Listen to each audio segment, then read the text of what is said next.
and adequate testing around care homes. There's also behind the scenes talk of whether to reintroduce shielding. And it's clear there's some very tough decisions coming up to balance the harms against further restrictions, but also to what extent the virus can be allowed to circulate. Lockdown, in a sense, deferred the problem we're now facing, but it did buy us time. As we've mentioned, we've got better treatments, we've got testing and tracing in place, and there's lots of problems with those, but they are a progress on where we were 6 months ago.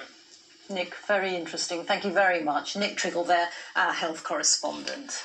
Well, we can speak now to our political correspondent, Jess Parker, who's in Westminster for us. And Jess, the government had been accused of sending out conflicting messages. There'd been a sense the public was a bit confused. Do you think there was greater clarity this afternoon?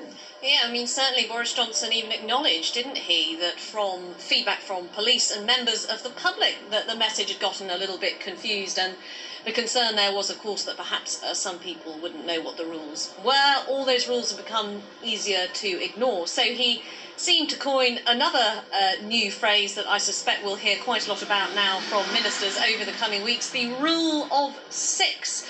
The rule of six being that you can't meet up more than 6 people indoors or outdoors at any one time. So they'll certainly hope that simplifies the message after what's come before. Clear concession there from the government that things had got a little bit too complicated, and for all the reasons that Nick was just outlining, seeing this really now is the moment that they have to try and crack down on this rise of cases that is causing clearly deep concern.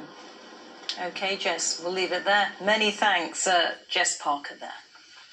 We can talk now to Dr. Elisabetta Gruppelli. She is a virologist and lecturer in global health at St George's University of London. Good afternoon to you, Professor Gruppelli.